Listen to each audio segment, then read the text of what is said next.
नमस्कार, मैं हूं संजय शर्मा। आप देख रहे हैं 4PM न्यूज़ नेटवर्क। मैं रोज़ शाम को 6 बजे डिबेट करता हूं, किसी भी एक विषय पे करता हूं और कुछ खास मेहमानों को आमंत्रित करता हूं जिससे वो लोग अपनी अपनी बात कहें और आप जान सकें कि घटना का पक्ष क्या है।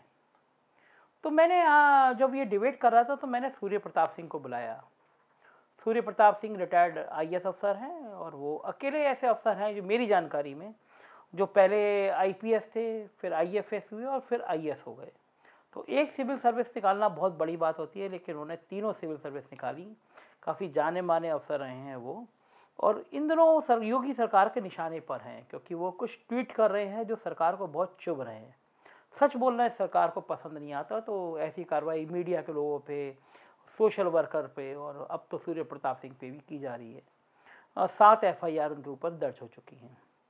लेकिन इस डिबेट में जो सूर्य प्रताप सिंह ने बताया वो मेरे लिए बहुत शॉकिंग था। फैजाबाद में कमिश्नर रहते हुए सूर्य प्रताप सिंह ने अयोध्या में वो काम किए जो आप कल्पना भी नहीं कर सकते। तो मैं ये पहली डिबेट है जब से मैंने शुरू किया कि इस डिबेट में मेरा गला भर गया, आंखों में मेरे आंसू आ गए कि जिस व्यक्ति ने इतनी तपस्या की है अयोध्या में भगवान राम की नगरी में, प्रभु श्री राम के नगरी को बसाने में, उनका समर्पण, उनका त्याग, उस राम भक्त के संग ये इतना इतना अत्याचार किया, उसको जेल भेजने पे आमादा को, सिर्फ सत्ता के लिए कि सत्ता चलती रहे, कोई आदमी बोले ना। मैंने खास तौर से ये मैं सूर्य प्रताप सिंह जी की डिबेट का ये अंश कट किया है और प्लीज़ इसको ज़रूर सुनिए। इसलिए भी सुनिए कि आपको हकीकत समझ में आए कि राम मंदिर, राम की नगरी अयोध्या में दिल से, आत्मा से काम करने वाले कौन हैं और राम के नाम पर बदनाम करके सत्ता की मलाई खाने वाले लोग कौन हैं। ये फ़र्क आपको जहन में समझ में आना चाहिए। कोई व्यक्ति अगर ट्रस्ट की अनाप शनाप दामों पे ज़मीन खरीद रहा है, उसका विरोध करना राम मंदिर का विरोध नहीं है। राम हमारी आत्मा है, हमारे हृदय में है। इस जहन को निकाल दीजिए कि जो इस तरह की अनाप शनाप संपत्तियों पे सवाल खड़ा कर रहा है वो रामद्रोही है। वो रामद्रोही नहीं है। और कम से कम ये सूर्य प्रताप सिंह की इस बात को सुन के तो आप निश्चित इस बात के कायल हो जाएंगे, कहीं कोई बहुत बड़ी चूक हो रही है। अहंकार में, सत्ता में बैठे लोग समझ नहीं पा रहे हैं। मैं ज़्यादा व्याख्या नहीं दूंगा, आप खुद सुनिए और प्लीज़ इस डिबेट को पूरा सुनिए। सूर्य प्रताप सिंह जी को मेल करिए, मैसेज करिए, उनकी हिम्मत को बढ़ाइए। समाज में ऐसे लोग बहुत जरूरी हैं जो ताकत बन के खड़े हों आपके लिए। सच बोलने वाले खत्म हो जाएंगे तो झूठों का बोलवाला हो जाएगा। जो सच बोलता है उसकी आवाज में हाँ मिलाइए। सारे तानाशाहों को तब समझ में आता है जब जनता खड़ी होती है। आपकी आवाज बहुत जरूरी है। मैं अब ज्यादा कुछ नहीं कहूंगा, सुनिए ये डिबेट। सूर्य प्रताप सिंह जी, मैं आपको जोड़ना चाहूंगा, ये समझना चाहूंगा कि ये जमीन को लेके जो विवाद पैदा हो रहा है कि ये जमीन 2 करोड़ की तुरंत 5 रुपए 18 करोड़ की हो जाती है, पड़ोस की जमीन दूसरी होती है। आपने तो बहुत, मैं तो मेरी जानकारी में है, आपने कई जिलों में बड़े बड़े जमीन के ऐसे खेल, भूमाफिया आपने बेनकाब किए थे, जमीन की चीजें सामने लाए थे। तो एक प्रशासनिक अफसर आप देश सरकार IAS रहे हैं, क्या खेल हो गए जमीन में और लीगल में क्या, कैसे ये अगर जमीन खरीदी जाती तो कोई विवाद नहीं होता। थोड़ा दर्शकों को समझा दीजिए क्योंकि बहुत कंफ्यूजन है और आपसे अच्छा कोई समझा भी नहीं सकता है। देखिए, मैं फैजाबाद में कमिश्नर रहा हूं और अब वो आजकल अयोध्या है। राम जन्मभूमि का प्रशासक भी रहा हूं कमिश्नर के रूप में। अयोध्या के चप्पे चप्पे को जानता हूं। अरे वाह। और जहां तक मेरी जानकारी में अयोध्या के अंदर एक भी इंच प्राइवेट जमीन नहीं है। सारी जमीन सरकारी है, नजूल की है। और मुझे पता नहीं है कि ये कैसे पट्टे से कैसे स्वामित्व दर्ज हो गया। मुझे याद है जब हम लोग नया अयोध्या बसाना चाहते थे, जब मैं कमिश्नर था, तो हम जमीन की खोज कर रहे थे। तो जमीन खोज करते करते ये सब प्रकरण आए थे कि भाई कुछ लैंड के पीसेस हैं जो नजूल के हैं, जो सरकारी एनिमी प्रॉपर्टी है, शत्रु संपत्ति है, लेकिन वो पर्याप्त नहीं है। लेकिन कहीं ऐसा दृष्टांत नहीं आया था कि जहां हेक्टेयर्स में जमीन प्राइवेट पड़ी हो खाली, जो भी सामने देखने को आ रही है। मैं नहीं कहता कि ये जमीन सरकारी है, लेकिन ये पहलू भी एक है जिसको जांच में देखना चाहिए कि वास्तव में प्राइवेट जमीन थी या पहले नजूल की थी और बाद में धीमे धीमे इसको पट्टे करके फिर भूमिधरी डिक्लेयर करा लिया गया। उसमें तमाम जिले के रेवेन्यू ऑफिसर्स, कलेक्टर्स, SDM, तहसीलदार हो सकता है सब बहुत बड़े घोटाले में सम्मिलित हों। ये जांच का प्रश्न है। मुद्दा अब यह आता है कि अयोध्या में ये जो घोटाला हुआ है भूमि का, जो एक तरह का कंजेक्चर ही हम लोग कह रहे हैं, अभी तो चूंकि कयास ही लगा रहे हैं, आरोप ही लगा रहे हैं कि घोटाला हुआ है, और प्रथम दृष्टा देखने पे जो साक्ष्य है उनसे लगता है कि भाई इसमें हेराफेरी हुई है। अब ये जांच का विषय है। मैंने आज भी ट्विटर पे एक थ्रेड डाला है। मैं कहता हूं ये राजनीतिक विषय नहीं है। इस विषय को राजनीतिक बनाना है हमको। अगर राजनीतिक विषय बनाएंगे तो ये चंगुल से बाहर निकल जाएंगे, जांच नहीं होगी। फिर इसमें जितने आरोप लगाने वाले लोग हैं सब रामद्रोही डिक्लेयर हो जाएंगे। ये रामद्रोही हैं, मंदिर नहीं बनना देना चाहते। सबसे पहले तो हम सब स्पष्ट कर दें कि कोई भी व्यक्ति ऐसा नहीं है जो हिंदू धर्म में आस्था रखता हो और जो राम मंदिर का विरोधी हो। सभी चाहते हैं राम मंदिर बने। और उत्तर प्रदेश में चाहे आज ये सरकार है योगी जी की, कल को और कोई सरकार आए या कोई भी सरकारें हों, कोई भी मंदिर निर्माण को रोक नहीं सकता। साहस नहीं है किसी का रोकने का। ये सुप्रीम कोर्ट के आदेश से गठन हुआ है ट्रस्ट का। कोई भी सरकार आएगी मंदिर निर्माण, मैं तो कहता हूं हो सकता है आने वाली सरकार मंदिर निर्माण और भी तेजी से करे और इस तरह के घोटाले भी ना हो। मुझे समझ नहीं आता है कि किस आधार पे, किस अनुभव के आधार पे उन लोगों को इस ट्रस्ट में रखा गया है जिनके पास कोई मंदिर निर्माण का अनुभव तो था नहीं। किस आधार पे रखा है? क्या पृष्ठभूमि है उनकी? क्या उनमें से ऐसे लोग हैं जो बहुत बड़े मंदिर के आंदोलन में सम्मिलित रहे? कुछ लोगों को छोड़ दें, नित्य गोपाल दास जी चेयरमैन है, वो रहे हैं, जो मंदिर का आंदोलन रहा है उसकी अगुवाई में रहे हैं वो, लेकिन बाकी के सब लोग तो तमाम ब्यूरोक्रेट्स हैं। इसके अंदर एक भारत सरकार के जॉइंट सेक्रेटरी लेवल के अधिकारी हैं ट्रस्ट में, एक राज्य सरकार के सचिव लेवल के अधिकारी हैं, इसके अंदर एक डिस्ट्रिक्ट मजिस्ट्रेट हैं, तो 3 तो बड़े आईएएस के अधिकारी हैं इसके अंदर। अगर जमीन की लेन देन होना है, जिनको भू राजस्व का, जो भूमि संबंधी अधिनियमों का नियम का जानकारी है, उनको क्यों नहीं खरीदारी में सम्मिलित किया गया? क्यों स्थानीय प्रशासन से, जो आपने ठीक कहा कि उनसे ये जांच पड़ताल करा ली गई कि वास्तव में भूमि खरीदने योग्य है अथवा नहीं है? ये सारे के सारे जितने, कोई विवाद तो नहीं है इसमें कोई। सही है कि भाई एक जमीन आप एक टुकड़ा बिचौलिए के माध्यम से लेते हैं, दूसरा टुकड़ा उसी जो भूमालिक है सो कॉल्ड, उससे आप सीधा खरीद करते हैं।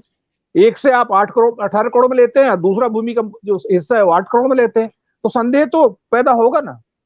अब मैं ये कहता हूं कि इसको राजनीतिक मुद्दा कदापि ना बनाया जाए। चाहे उसको संजय केवल एक चीज समझने की कोशिश करूंगा कि आपने कहा कि 3 आईएएस अफसर हैं, भारत सरकार का जॉइंट सेक्रेटरी हैं, 2 मौजूदा अफसर हैं, और आईएएस को आप लोगों को तो पढ़ाया भी जाता है, भू राजस्व पढ़ाया जाता है, मतलब जहां तक मेरी जानकारी है ट्रेनिंग दी जाती है, खसरा खतौनी और ये सारा अध्ययन होता है आईएएस की ट्रेनिंग में। और फिर जब आप लोग इस बड़े लेवल पे पहुंच जाते हैं डीएम कमिश्नर, तो आप तो और अध्ययन करते हैं। और ये बात मुझे भी नहीं पता थी, आज पहली बार पता चल रही है कि आप वहाँ कमिश्नर भी थे और वहां पे उसके ट्रस्ट भी शामिल थे। आपके हिसाब से क्या कारण रहा होगा कि जमीन के सौदे पे क्या इन अफसरों को बाहर रखा गया होगा, या ये अफसर भी शामिल होंगे पूरे खेल में? प्रथम दृष्टया देखिए, आईएएस होना कोई हर आईएएस एक जैसा नहीं हो सकता, कुछ अच्छे भी होते हैं, कुछ खराब भी होते हैं। तो ये शामिल होंगे इस खेल में या इनको बताया नहीं गया और नहीं बताया गया? तो आपको क्या लगता है क्या खेल रहा होगा इस जमीन के सौदे में?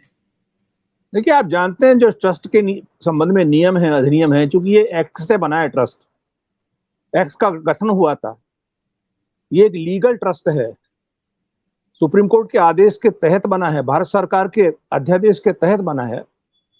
इसमें बिना ट्रस्ट के प्रस्ताव पारित किए हुए, ट्रस्ट का जो बोर्ड है उसका प्रस्ताव पारित हुआ होगा कि भूमि खरीदने के लिए अलाउ कर दिया गया है, और वो उसमें हो सकता है अधिकृत कर दिया हो 1 या 2 व्यक्तियों को, ये दोनों को अधिकृत किया जाता है। मुझे लगता है कि इसमें चतुराई के साथ में जो आईएएस अधिकारी हैं वो रिगल आउट कर गए होंगे, उनको पता होगा कि इसके अंदर कहीं ऊपर से कोई डायरेक्शन है इसमें कि ये कुछ होना है, तो हो सकता है रिगल आउट कर गए होंगे, हमारा इससे कोई वास्ता नहीं है। अभी आपको पता भी है, ट्विटर पे चल रहा था, कुछ लोग कह रहे थे कि भाई मेरा इससे कोई जानकारी नहीं है, मैं तो इससे बाहर हूं, तो मैं तो खाली अन्य काम से मतलब है, इससे मतलब नहीं है मेरा। कहने का मतलब ये है, इसमें तमाम ऐसे लोग हैं जो सीधे संबद्ध नहीं हुए, लेकिन स्थानीय प्रशासन नहीं होगा ये मैं नहीं मान सकता हूं। इसमें लैंड की रजिस्ट्री हुई है, इसमें एग्रीमेंट का रजिस्ट्रेशन है, फिर एग्रीमेंट का कैंसिलेशन हुआ है, सब रजिस्ट्रार दफ्तर है, सब रजिस्ट्रार दफ्तर कलेक्टर के अधीन होता है, एडीएम देखता है और एडीएम कलेक्टर के अधीन होता है। तो ये नहीं मान सकता कि, और हर चीज रातों रात हुई, हाथों हाथ, रातों रात, एकाएक ये हुई है सब कुछ, मिनट टू मिनट का सब। अब देखें आप जो जो हुआ है। मैं फिर कहता हूं कि ये जो इश्यू है, ये गरीब लोग छोटे छोटे जिनको जो जो अयोध्या आते हैं पंचकोसी और 14 कोसी परिक्रमा करने के लिए, 6 से 7 लाख लोग हर साल आते हैं, उनका छोटा छोटा पैसा है, कोई 1.25 रुपए चढ़ाता है, कोई 11 रुपए चढ़ाता है, और सत्तू बांध के लाता है, वो पानी और सत्तू बांध के लाता है गठरी में, वो उसको खा के रहता है, लेकिन पेट काट के राम के नाम के लिए चंदा दिया, उसकी आस्था है राम में, उनका प्रश्न है, उनकी आस्था का प्रश्न है। तो इसलिए इस पे धोखाधड़ी होना एक बहुत बड़ी बात हो जाएगी। लेकिन यहां फिर मैं ये कहूंगा, राम पे किसी का एक अधिकार नहीं है, राम के मंदिर पे किसी का एक अधिकार नहीं है। राम सभी हिंदुओं की आस्था के प्रतीक है। राम का मंदिर बने, हम सब चाहते हैं, सब हिंदुओं का ये कर्तव्य है, सब उसको चाहते हैं, लेकिन साथ ही राम के नाम पे घोटाला हो, ये भी मंजूर नहीं होगा। ये आस्था के साथ खिलवाड़ होगा, उसकी जांच जरूर होनी चाहिए। फिर मैं आगाह करता हूं, चाहे संजय सिंह ने उसका उठाया है, चाहे पवन पांडे ने उठाया है, लेकिन ये जांच हो, चाहे सुप्रीम कोर्ट के जज करें। मुझे लगता है जो वानखेड़े साहब ने कहा कि सुप्रीम कोर्ट को सुओ मोटो कॉग्निजेंस लेना चाहिए, क्योंकि उन्हीं के आदेश के तहत सब काम हो रहा है। अगर सुप्रीम कोर्ट ने जांच के लिए सुओ मोटो कॉग्निजेंस ले लिया, तो खाली 2 लैंड का नहीं, और तमाम घोटाले भी सामने आ सकते हैं। तमाम कितने ट्रांजेक्शन हुएंगे, उसमें कॉन्ट्रैक्ट हुआ कंस्ट्रक्शन का, आर्किटेक्ट का कॉन्ट्रैक्ट होगा, क्या क्या आप उसमें, उसकी नींव में क्या डाला गया है। अब आप कहते हैं कि सोने की सिल्ली डाली है या चांदी की सिल्ली डाली, वो पता नहीं क्या क्या निकलेगा उसके अंदर, उनका कोई अर्थ थोड़ा ही है। देखिए, फिर मैं ये कह रहा हूं, कोई भी सरकार आए, वर्तमान में जो सरकार है, वो ये कभी ये नहीं कह सकते, रिगल आउट नहीं कर सकते कि ये राम का मंदिर नहीं बनने देना चाहते। राम के ये जो बहुत सारी भाषाएं इस्तेमाल कर रहे हैं लोग, भाषा इस्तेमाल कर रहे हैं, जैसे उदाहरण के लिए, ये राम का ये नाम का यज्ञ है, इस यज्ञ में आहुति ना देके ये रामद्रोही उसको रोकने की कोशिश कर रहे हैं, ये रुकेगा नहीं किसी हालत में। इस तरह की एक भड़काऊ चीजें जो है सोशल मीडिया पे चला रहे हैं बहुत सारे अंधभक्त, उनको सबको मैं आगाह करना चाहता हूं, कोई हिंदू राम मंदिर के विरोधी नहीं है, सब राम मंदिर चाहते हैं। सरकारें कोई भी आए उत्तर प्रदेश में, कोई राम मंदिर रोक नहीं पाएगा बनना। तेज गति से होना चाहिए काम, सब ये चाहते हैं, साथ ही घोटाला भी नहीं होना चाहिए। सूर्य प्रताप सिंह जी, एक लाइन और नजर आ रही है मेरे को, हमने पढ़ते थे कि आप लोगों की नौकरी नहीं कहा जाता था, आईएएस का मतलब आई एम सेफ, तो इस खेल में भी आई एम सेफ निकल गए, मतलब आपका कहने का मतलब ये है कि आईएएस निकल गए और फंसा दिए चंपत राय को। देखिए, फंसाया नहीं है, कोई खुद फंसना चाहता तो हम क्या करें उसमें, ये फंसना थोड़ा ही है। पैसे धेले का मामला होता है तो आदमी उसमें फंसता नहीं है, वो फंसाया नहीं जाता है, वो खुद दलदल में घुसना चाहता है कई बार। ये जानते हैं हाँ, आईएएस अधिकारी सब जानते हैं ये कि ये आग है, इसमें उंगली नहीं डालनी है, ये राम के नाम, उनकी भी तो आस्था राम के नाम में होगी ना। देखिए, ट्रस्ट के अंदर कोई भी व्यक्ति गैर हिंदू नहीं हो सकता, चाहे वो आईएएस अधिकारी हो, लिखा हुआ उसके अंदर ये, वो सभी लोग इसमें हैं, चाहे वो आईएएस अधिकारी हैं जो हिंदू हैं और जो हिंदू धर्म में आस्था रखते हैं। इसलिए कोई ऐसा व्यक्ति नहीं है जो राम के नाम में आस्था न रखता हो। तो बहुत सारे लोग ऐसे हैं जो अपनी उंगलियां नहीं जलाना चाहेंगे, उनको लगता है कि भाई, मैंने एक कविता भी लिखी थी छोटी सी, ट्विटर पे आपने देखा हो, कि राम अब तुम ना आओ, कौशल्या की कोख में ही रहो, क्योंकि इस कलयुग में तुम्हारा आना अब कुछ लोगों को पच नहीं रहा है। अब मंदिर में नहीं विराजोगे आप, या तो जंगल में रहोगे या फिर कौशल्या की कोख में रहो। इस तरह का आप, मैंने एक भाव दिया था उसके अंदर, वही लग रहा है। सूर्य प्रताप सिंह जी एक मैसेज कर रहे हैं भाई कि तिवारी अंसारी मौसेरे भाई, तो ये तो अच्छी बात है कि अगर कहीं मान लो कहीं बंद हो रहे हैं पैसे की डील, अगर तिवारी जी ने भी कर ली और अंसारी जी ने भी कर ली, पता नहीं ये वैभव और अशोक भाई क्यों इतना इमोशनल हो जा रहे हैं। अगर इतना 8-10 हजार करोड़ रुपया है, वो 8-10-15 करोड़ रुपए डायमंड हो गए, वो महेंद्र धर्मदास पे आज हमले कर दिए इन लोगों ने कि भाई महेंद्र धर्मदास ये थे, वो सीएम बनना चाह रहे थे, इस तरह के सोशल मीडिया पे महेंद्र धर्मदास भी निशाने पे आ गए। तो सूर्य प्रताप सिंह जी, अकेले आप ही नहीं है जो निशाने पे आते हैं, जिन पे 6-7 FIR होती है निशाने पे, जब महेंद्र धर्मदास बोलते हैं तो वो भी आ जाते हैं। तो क्या मानेंगे कि इन्होंने सोचा होगा कभी कि इतनी फजीयत हो जाएगी, ये जमीन में इतने घोटाले सामने आ जाएंगे, कभी कल्पना की होगी सूर्य प्रताप सिंह जी लोगों ने? कल्पना तो इन्होंने नहीं की होगी, क्योंकि धर्म का आड़ है ना, धर्म की आड़ में आदमी कुछ भी कर जाता है। धर्म की आस्था के, आपने पता है बदायूं में जब गया था तो मंदिर के अंदर ही तो एक महिला का रेप हुआ था, मर्डर हुआ था ना, पुजारी ने किया था ना। तो धर्म की आड़ में तो बलात्कार होते हैं, धर्म की आड़ में तो हत्याएं होती हैं, धर्म की आड़ में तो लोगों को बरगलाया जाता है। तो कोई ऐसी नई चीज नहीं है, पहली बार हो रही है ये। यह मुद्दा अहम यह है कि ये जमीन मुफ्त में मिल सकती थी अथवा नहीं। मेरा मानना है कि जमीन मुफ्त में मिल सकती थी ट्रस्ट को। अगर नजूल की जमीन थी तो उसका आवंटन सरकार कर देती ट्रस्ट के नाम, लीज रेंट पे, 99 ईयर्स की लीज रेंट पे कर सकती थी, तो फ्री में मिल जाती लैंड ये। और सरकार के पास दूसरा माध्यम था लैंड एक्वायर करने का। 67 एकड़ लैंड जो राम जन्मभूमि की सरकार, यूपी सरकार ने तो एक्वायर की थी ना, तो इसका एक्विजिशन भी हो जाता है, खरीदने की जरूरत ही ना पड़ती। और एक्विजिशन अगर होता तो किस रेट पे होता? जो कलेक्टर द्वारा निर्धारित रेट है या जो मार्केट रेट है उसका जो भी मूल्य हो उस पे। भाई इसका कलेक्टर द्वारा निर्धारित रेट तो 5 करोड़ 80 लाख ही था, जो 18 करोड़ हुआ। मेरा कहने का मतलब यह है, जो धर्मदास जी उठा रहे हैं मुद्दा, धर्मदास जी को हल्का आदमी मत समझिए आप। अयोध्या के संतों को जो जानते हैं, मैं जानता हूं अयोध्या के संतों को, धर्मदास और फलहारी बाबा दो ही संत हैं वहां पे जिनकी क्रेडिबिलिटी है, जिन पे उंगली नहीं उठा सकते बेईमानी का। दो ही संत हैं वहां अयोध्या में, बाकी की गारंटी मैं नहीं लेता हूं। और ये मुद्दा तो अब जो सत्येंद्र दास पुजारी हैं, जो 20-22 साल से पुजारी हैं, उन्होंने उठाया है कि जांच होनी चाहिए। सत्येंद्र दास जी ने उठाया है, जिनको ट्रस्ट में भी नहीं रखा है इन्होंने। 22 साल का पुजारी है वहां पे वो, उसने भी कहा है जांच होनी चाहिए। शंकराचार्य जी ने कहा जांच होनी चाहिए। तो अगर हिंदू, वो हिंदू नहीं है क्या? या धर्मदास जी हिंदू नहीं है? सत्येंद्र दास जी हिंदू नहीं है जो पुजारी हैं? शंकराचार्य हिंदू नहीं है क्या? वही तो हिंदू है ना। आप उनको कहेंगे कि हिंदू विरोधी है ये, जिनका जीवन संत के रूप में गुजरा है। और धर्मदास जी को और फलारी बाबा को उससे बड़ा संत है क्या अयोध्या में कोई? राजनीति से दूर है वो लोग, वो नितांत संत हैं। मैं मानता हूं कि इसमें जो भी कोई बात हुई उसकी जांच होनी चाहिए। ये भूमि फ्री में क्यों नहीं मिली ट्रस्ट को? क्यों पैसा देना पड़ा? क्यों दलाल इसके बीच में आ गए? और एक मुस्लिम को साथ में रखने का मतलब क्या है? फिर वही हिंदू मुस्लिम नैरेटिव तैयार होगा इस पे। आप इसको ध्यान रखिएगा, ये इजी गेम नहीं है। नैरेटिव हो रहा है, नैरेटिव में ट्रैप हो रहे हैं। और मैं आगाह करता हूं संजय सिंह जी को भी, पवन पांडे को भी, इनके नैरेटिव में ट्रैप ना होना। भ्रष्टाचार का मुद्दा उठाया, वो नितांत भ्रष्टाचार का मुद्दा रहे, राजनीतिक मुद्दा ना बने। वो राजनीतिक मुद्दा इसलिए नहीं बनना चाहिए, ये बनाना चाहते हैं, इनके लिए बहुत आसान हो जाएगा डिस्क्रेडिट करना कि सबके सब रामद्रोही है। ये मुद्दा नितांत भ्रष्टाचार का है। पैसे का आदान प्रदान हुआ है, वो पैसा जो सार्वजनिक पैसा है, चाहे मैंने दिया अथवा नहीं दिया, आपने दिया अथवा नहीं दिया, किसी ने तो दिया, लोगों ने दिया, वो पैसा है। ये कहना कि तुम्हारा पैसा हम वापस कर देंगे, ये रामद्रोही है, द्रोह एटीट्यूड है। ये उसकी आस्था के खिलवाड़ है। ये संतों की और राम भक्तों की जो आस्था उसके साथ खिलवाड़ है, उसका मजाक बनाना है। ये किसी ने पैसा नहीं दिया तो राम भक्त नहीं रहा क्या? वो उसकी आस्था को आप, आस्था का दोहन कर रहे हैं आप। जो भी लोग कह रहे हैं ये बात, ये बहुत ही नीच प्रवृत्ति, छोटी प्रवृत्ति की बात है। किसी ने अगर कही है कि आपने चंदा दिया तो वापस ले लो, छोटी प्रवृत्ति है ये हिंदू द्रोही मानसिकता है। तो मैं कह रहा हूं मुद्दा यहां पे, मैं जब बलिया जा रहा था अपने थाने में गवाही देने, बयान दर्ज कराने के लिए, तो रास्ते में मैंने सोचा कि छोटी हनुमानगढ़ी है, उस छोटी हनुमानगढ़ी पे 24 घंटे राम का कीर्तन होता है।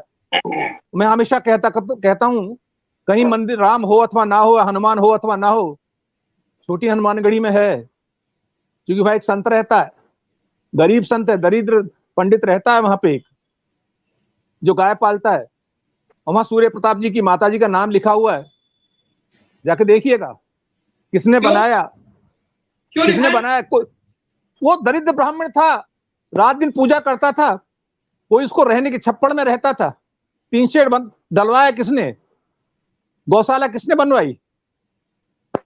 मैं जब कमिश्नर था, मेरी माता जी ने, वहां नाम लिखा है उनका, राम नाम की बैंक चलती है वहां पे। वहां मैं आस्था मानता हूं, हनुमान भी है, राम भी है वहां। उन्होंने क्या कहा जब मैंने उनसे वार्ता किया? मैंने कहा ये घोटाला जो चल रहा है अयोध्या में, ये क्या है?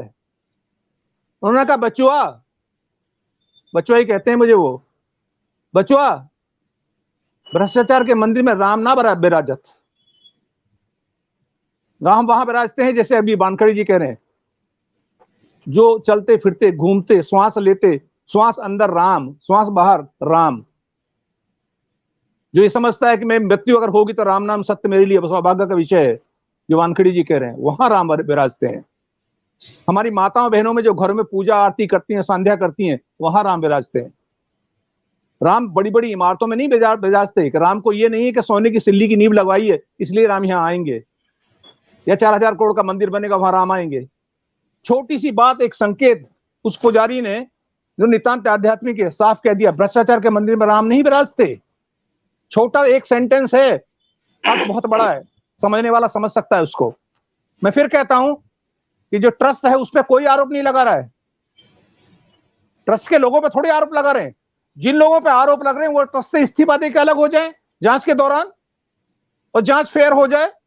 योगी जी कराएं, स्वागत है, हाईकोर्ट कराए, स्वागत है, ट्रस्ट खुद ही जांच करा ले। सूर्य प्रताप सिंह जी, ये जो आपने बेंच और उसका मंदिर का हनुमानगढ़ी का जिक्र किया, ये कौन से सन की बात थी? कब बनवाया था आपने वहां पे? मैं कमिश्नर था वहां पे। सन तो आप गूगल करके देख लीजिए, एग्जैक्टली बता, 97 का शायद, 96-97 का मामला है, तो अभी का कोई बहुत पुराना मामला नहीं है। 1997-96 के आसपास लेकिन सादातगंज नाम है। देखिए छोटी, आप देखिए जब परिक्रमा आरंभ होती है तो छोटी हनुमानगढ़ी से आरंभ होती है, जो 14 कोसी परिक्रमा आप करते हैं। और परिक्रमा को आरंभ कराने का पहले तमाम जगह से हुआ करती थी, कोई कहीं से भी शुरू हो जाता था। सादातगंज छोटी हनुमानगढ़ी से परिक्रमा आरंभ कराने का काम भी मैंने ही किया जब कमिश्नर था, यहां से आरंभ होगी। अच्छा, मैंने परिक्रमा 6 बार की है नंगे पैर,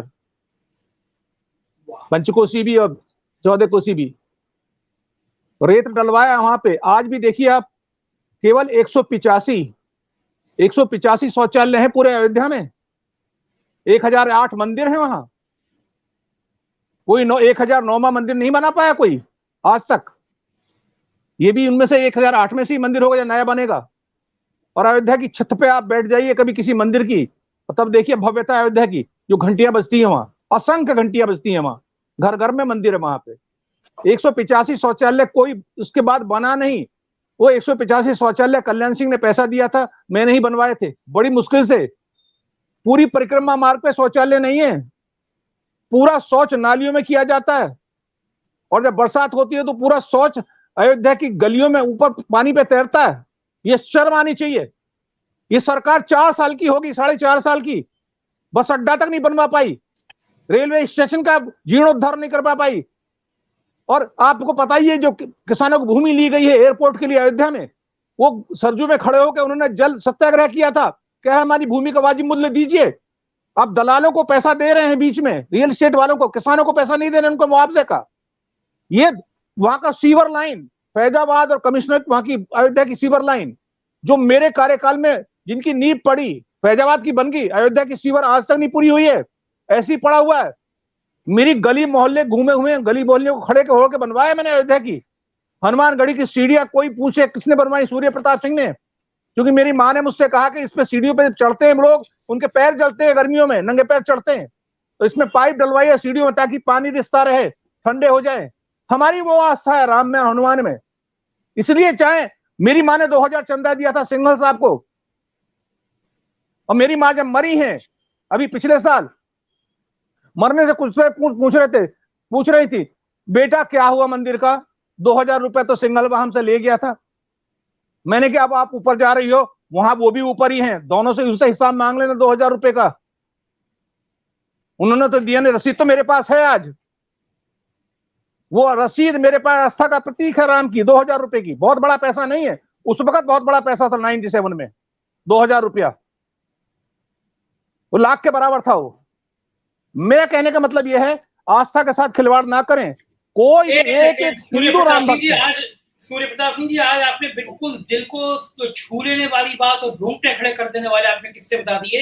ये शायद हम में से और जितने लोग सुन रहे हैं इस समय, 13,000 लोग लाइव देख रहे हैं, इनमें से शायद किसी ने नहीं सुना होगा कि एक ऐसा अफसर जिसने अयोध्या का नक्शा बदलने के लिए इतना सब कुछ कर दिया, जिसकी माँ की इतनी आस्था थी, जिसने सीढ़ियां बनवाई, जिसने वहां पे गली नदी में नालियों में बह रही शौचालय, शौच को खत्म करने के लिए अभियान चलाया, जिसने राम की पेड़ी पे एक ब्राह्मण के लिए मंदिर बनवाए, इतना काम किया।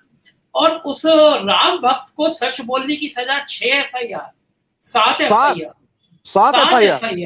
ये राम भक्त सरकार, गलती क्या केवल एक ट्वीट कर देना? कभी सोचा नहीं जिस व्यक्ति ने अयोध्या में जिसकी जमीन पे खड़े होकर तुम्हें सत्ता मिली है, उस जमीन को बनाने में, उस तुम्हारे मंदिर को बनाने में, तुम्हारे सपने को बनाने में जिस अफसर ने इतनी बड़ी कुर्बानी दी, जिसका सपना था, जिसकी मां का सपना था, उस पर ट्वीट करने पे 7 FIR। बलिहारी है राम भक्तों की, और ऐसे राम भक्त ईश्वर सही कर रहा है इनके साथ। मैं एक और बात बता दूं जी संजय जी, एक बात और बता दूं, वहां का जितना भी कुष्ठ रोगी है पूरे प्रदेश के अंदर, अयोध्या, मथुरा और बनारस में कुष्ठ रोगी हैं। अधिकांश 80% कुष्ठ रोगी इन्हीं 3-4 आध्यात्मिक नगरियों में हैं। अयोध्या में जो कुष्ठ रोगी हैं उनका रजिस्ट्रेशन मैंने कराया। हर एक कुष्ठ रोगी के साथ एक डॉक्टर संबद्ध करके अटेंड कराया। 6 महीने का ट्रीटमेंट होता है कुष्ठ रोग का। उन कुष्ठ रोगियों से, अगर कुछ लोगों से कभी आप सरजू के किनारे जाएं तो नाम पूछना, कमिश्नर SP सिंह के नाम से जानते हैं मुझे। वो कोई कमिश्नर SP सिंह था कि जिसने आपके लिए कॉलोनी बनवाई कुष्ठ रोगियों के लिए? मैं आपको एक अपना बखान करना मुझे अच्छा लगता, वो मैंने मेरी माँ का आदेश था, मैंने वो कराया। सारे पंडों को गोदान करने का तक का मूल्य तय कराया हमने, उसके रेट लगवाए यहाँ पे, ताकि कोई लूटे नहीं। गरीब व्यक्ति आता है, गोदान करना चाहता है, कोई पंडित, कितना पंडे जो होते हैं, कोई कुछ पैसा मांगता है, कोई कुछ पैसा मांगता है। गरीब आदमी की आस्था है कि भाई मैं गोदान करूंगा, पिंडदान करूंगा तो मेरे पूर्वज तर जाएंगे। उसकी व्यवस्था हमने वहां पे कराई। उसके बाद अगर आप कहें कि हम हिंदू द्रोही हैं, हम रामद्रोही हैं, ये पाप के भागी हैं आप लोग। अगर हम लोग पे आरोप लगाएंगे आप कि हम राम मंदिर के जो भ्रष्टाचार का आरोप लगा रहे हैं, चाहे संजय सिंह है, पवन पांडे, वैभव महेश्वरी हैं, या वानखेड़ी जी इस तरह के भाव प्रकट कर रहे हैं, इनको अगर आप रामद्रोही कहेंगे तो ये पाप होगा।